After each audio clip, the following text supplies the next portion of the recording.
Like billions of beings in this world, whether they were the same as me or not, it was Earth that gave me life. I was nurtured by the coastal rain and grew up experiencing some of the harshest storms one can ever imagine. Until one day, I was given a new meaning of life, something different from what I was always familiar with. Many say I'm the manifestation of this new meaning, yet the ones who really know, including the one who gave me this meaning, pass away as time flows by. I am admired by many, but no one really understands who I really am, or the meaning of my life. I feel lonely ever since. Until one day I fall back to the ground, the place where I came from. I knew it better than anyone, that this was not the end of me. I am just returning to where I'm supposed to be. It's a destiny that was set for me from the very beginning.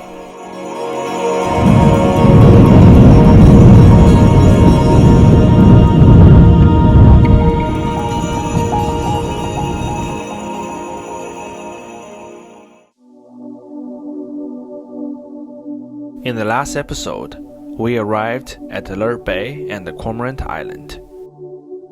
After exploring the island for a bit, we're continuing our journey.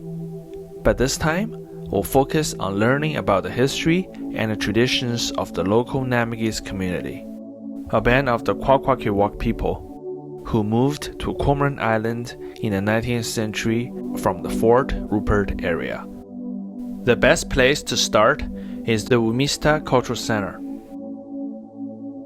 Wumista in the Kwakwala language means return to home after things or people were taken into hostage by outside forces. Today, the Wumista Cultural Center houses numerous artifacts that were used in potlatch ceremonies, which later on were confiscated and taken away by the Canadian government. Potlatch is a shared practice between the First Nations on the Pacific West Coast.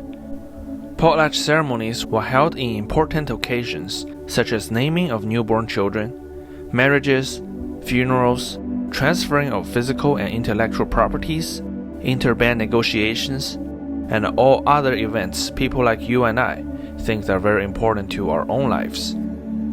During the ceremonies, a key act is giving away wealth and valuables to show the host's social status. As the Kwakwaka'wakw people believe that wealth is not about how much you own, but rather how generous you are. But potlatch is more than just the feast and the distribution of wealth.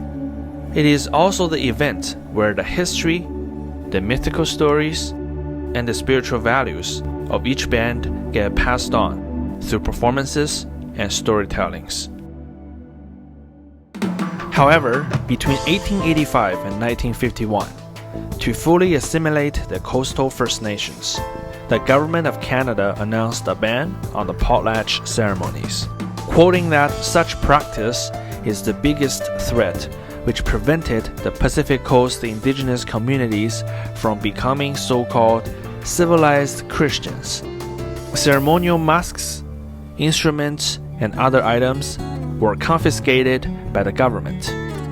Once the ban was repealed after 1951, these items were gradually being returned back to the bands from museums across Canada after hard works done by band councils and activists. Today, you'll find some of the precious artifacts right here at the Wumista Cultural Center. The return of these artifacts itself is a form of Wumista, or return to home, that has been long deserved.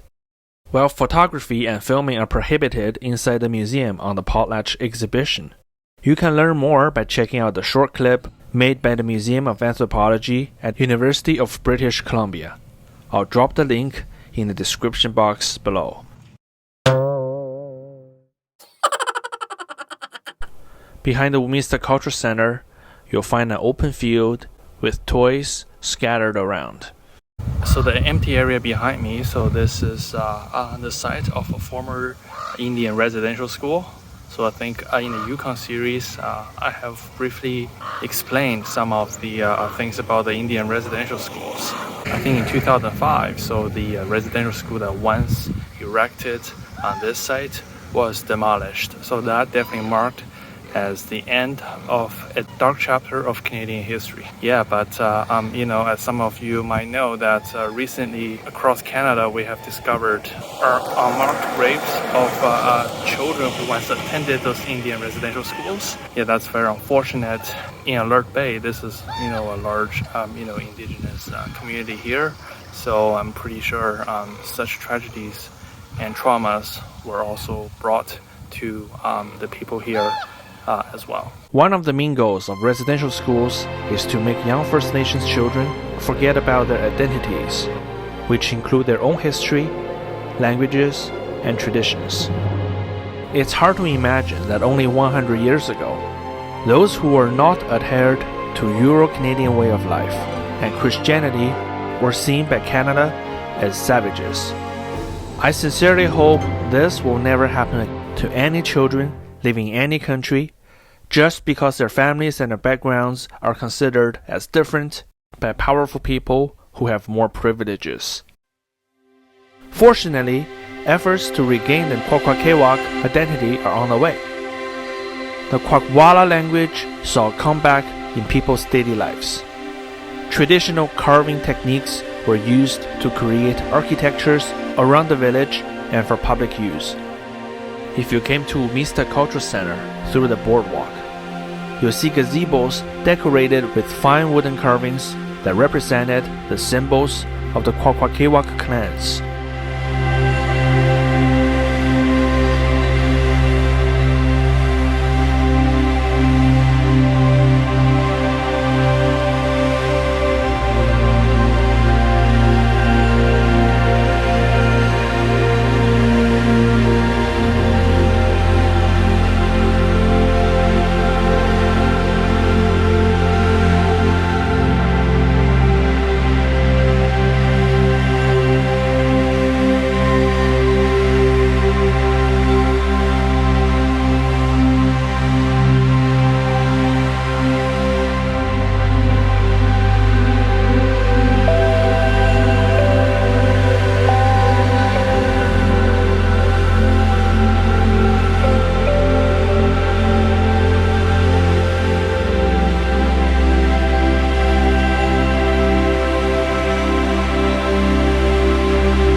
Speaking of wood carvings, there is no way you won't pay attention to one thing you'll find around Alert Bay: the totem poles, the ever sophisticated yet mysterious structure that has been long seen as the poster image of the Pacific Coast indigenous culture.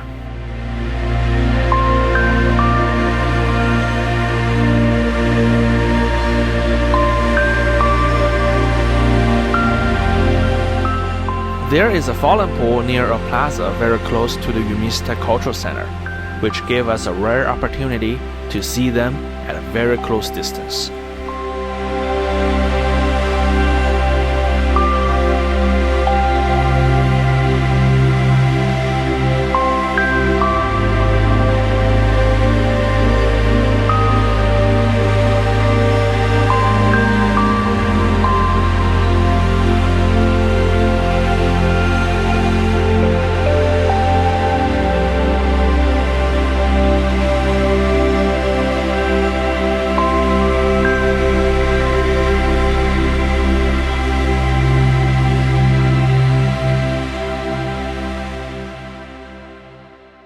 Speaking of the most famous totem pole in Alert Bay, you can probably see it from the Umista Cultural Center, and a lot of places, even including while you were on the BC ferries.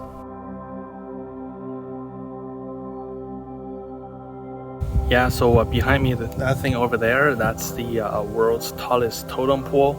So that's the full height of the totem pole. I mean, if I remember correctly, I do remember seeing something that has the same title as this in Victoria. Yeah, but I can tell like this one is more legit. The one in Victoria is more like for ceremonial stuff for First Nations veterans who fought for Canada in World War II.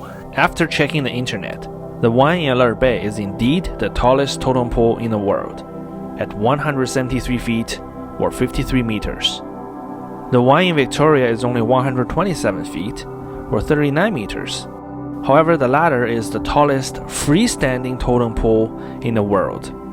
As you can see here that the one in Alert Bay needs to be pulled by supporting cables in order to remain standing. Even that, whether the one in Victoria should be counted as a true totem pole or not, is up to debate.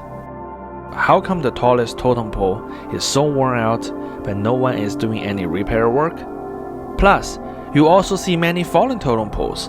Why no one bother to re-erect and restore them to their former glories?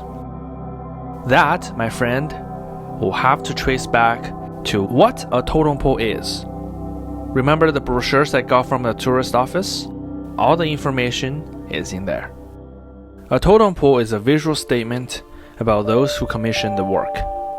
A totem pole normally tells a story of its owner, whether it's a life story, a family tree, a fairy tale, or whatever the owner wants to show to viewers like you and I. Therefore, only the artists, and in some cases only the owner, will fully understand the meaning of their totem poles. Once the owner or the artists pass away, the meaning of the totem poles will become a secret forever, especially when back in the days there were no written languages which allowed the owners or artists to at least keep a record of what each figure you see on the poles mean. Hey, at least people can normally figure out what the very top figure means.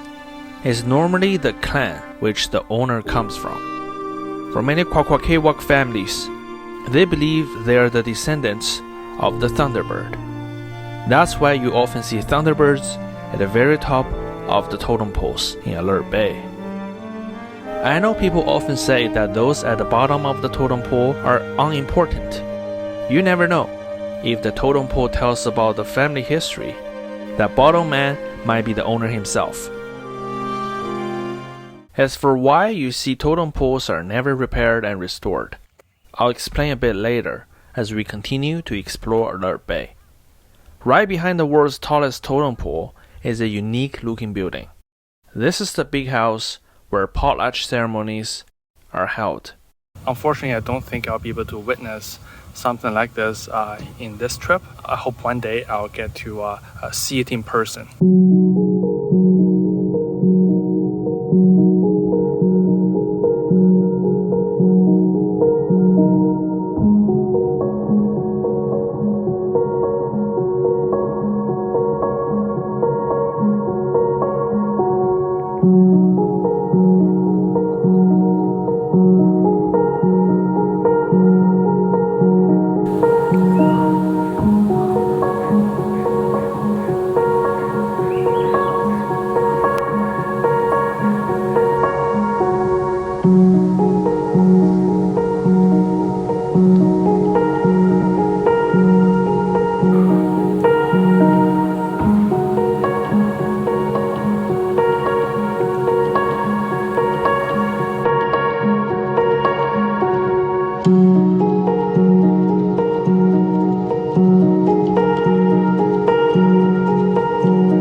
Being on First Nations land is the same as going to people's homes.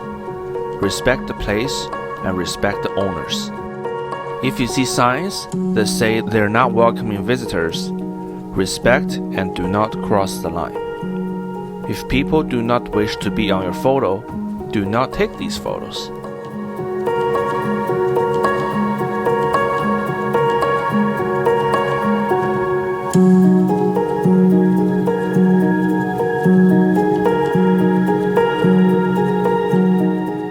Keep walking northwest, you'll find the cemetery of the community. The tourist brochure and signs indicate very clearly that as visitors, we're only allowed to view it from the street. You also see local families remembering their loved ones there. Be respectful to these rules and be respectful to the community there.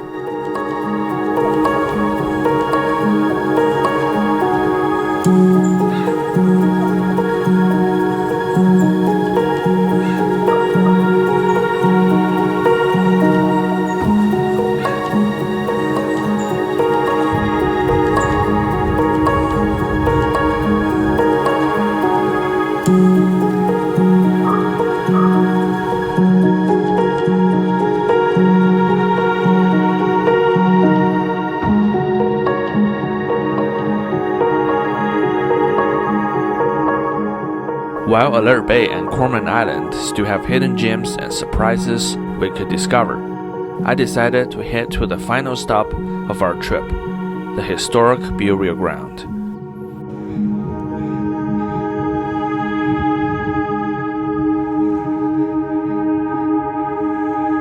And so behind me is the historic burial ground for the Namgis Nation. And so this place has some of the oldest totem poles on this island.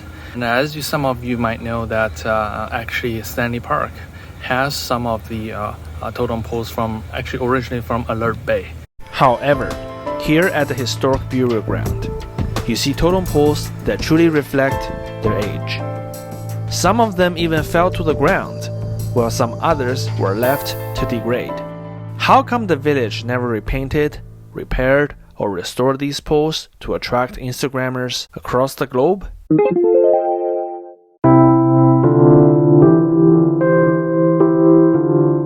Now let's talk about another fact about the totem poles, which you can also find in the excellent brochure from the visitor center. The indigenous people of the Pacific coast believe that nothing lasts forever.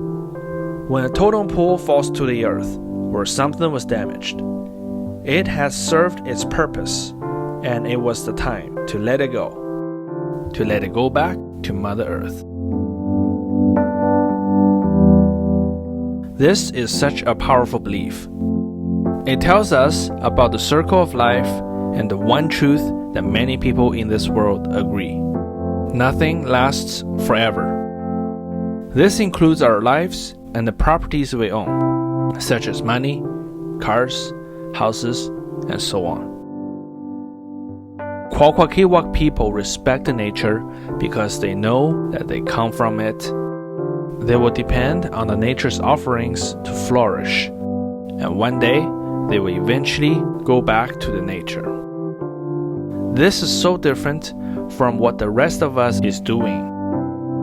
We strive for material wealth that won't even last as long as our lives. To secure this wealth for very selfish purposes, we cause damages to the environment around us. Yet some of the damages we cause to Earth and other living beings are long-lasting, or in some cases, are permanent. I was also saddened by the fact that the government of Canada saw this culture as savage, while at the same time, Indigenous communities across Canada witnessed the destruction of the environment they have respected generations after generations, but there was nothing they could do. This trip to Alert Bay made me think about the choices I made in my life, and where am I going to be? I want my life to be like a totem pole, expressive, yet being appreciated by those who understand me. By the time I fall, when I fall back to earth, it will not be the end of me. Rather, I'm just going back to where I came from and where I'm supposed to be.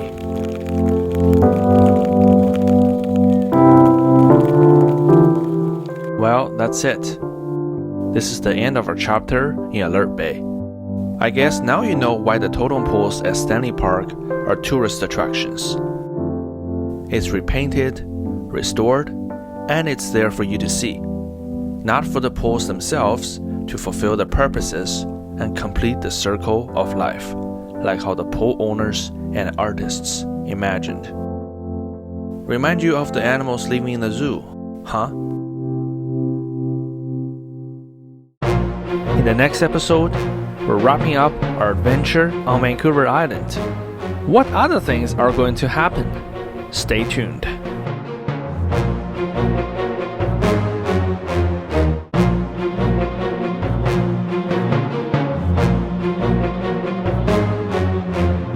Pile of bear poop.